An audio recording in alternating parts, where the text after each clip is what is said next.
ฝึกค่ะร้องตามคุณครูเลยนะคะนิ้วโป้งอยู่ไหนนิ้วโป้งอยู่ไหนนิ้วโป้งอยู่ไหนนิ้วโป้งอยู่ไหนอยู่นี่จ้ะอยู่นี่จ้ะอยู่นี่จ้ะอยู่นี่จ้ะสุขสบายดีหรือไร สุขสบายดีหรือไร สุขสบายดีหรือไร สุขสบายดีหรือไร ไปก่อนนะ ไปก่อนนะ สวัสดี สวัสดี นิ้วชี้อยู่ไหน นิ้วชี้อยู่ไหน นิ้วชี้อยู่ไหน นิ้วชี้อยู่ไหน อยู่นี่จ้ะ อยู่นี่จ้ะ อยู่นี่จ้ะ อยู่นี่จ้ะ สุขสบายดีหรือไร สุขสบายดีหรือไร สุขสบายดีหรือไร สุขสบายดีหรือไร ไปก่อนนะ ไปก่อนนะ สวัสดี สวัสดี ต่อไปหลังจากนิ้วชี้แล้วก็เป็นนิ้วอะไรคะ นิ้วกลาง ค่ะนิ้วกลางอยู่ไหน นิ้วกลางอยู่ไหน นิ้วกลางอยู่ไหน นิ้วกลางอยู่ไหน อยู่นี่จ้ะ อยู่นี่จ้ะ อยู่นี่จ้ะ อยู่นี่จ้ะ สุขสบายดีหรือไร สุขสบายดีหรือไร สุขสบายดีหรือไร สุขสบายดีหรือไร ไปก่อนนะ ไปก่อนนะ สวัสดี สวัสดี ต่อไปก็เป็นนิ้ว นิ้วนาง นิ้วนางอยู่ไหน นิ้วนางอยู่ไหน นิ้วนางอยู่ไหน นิ้วนางอยู่ไหน อยู่นี่จ้ะ อยู่นี่จ้ะ อยู่นี่จ้ะ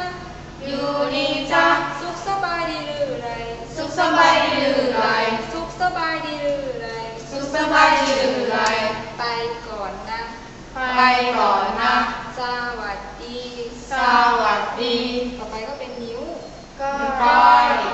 นิ้วก้อยอยู่ไหน นิ้วก้อยอยู่ไหน นิ้วก้อยอยู่ไหน นิ้วก้อยอยู่ไหน อยู่นี่จ้ะ อยู่นี่จ้ะ อยู่นี่จ้ะ อยู่นี่จ้ะ สุขสบายดีหรือไร สุขสบายดีหรือไร สุขสบายดีหรือไร สุขสบายดีหรือไร ไปก่อนนะ ไปก่อนนะ สวัสดี สวัสดี ต่อไปก็เดี๋ยวเรามาดูท่าประกอบนะคะนิ้วโป้งอยู่ไหนนิ้วโป้งอยู่ไหนอยู่นี่จ้ะอยู่นี่จ้ะสุขสบายดีหรือไรสุขสบายดีหรือไรไปก่อนนะสวัสดีนิ้วชี้อยู่ไหนนิ้วชี้อยู่ไหน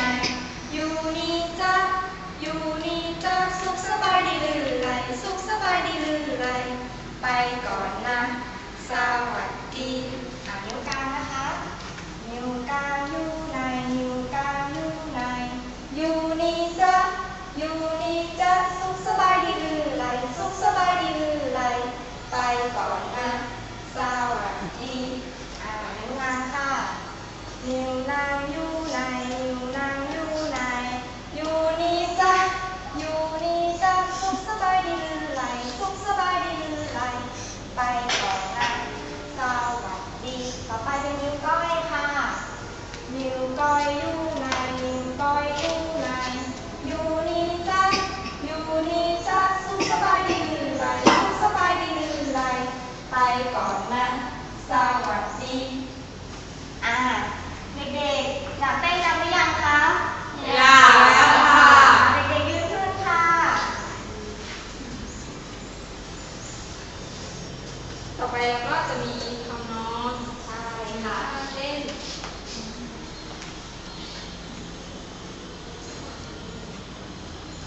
เริ่มเลย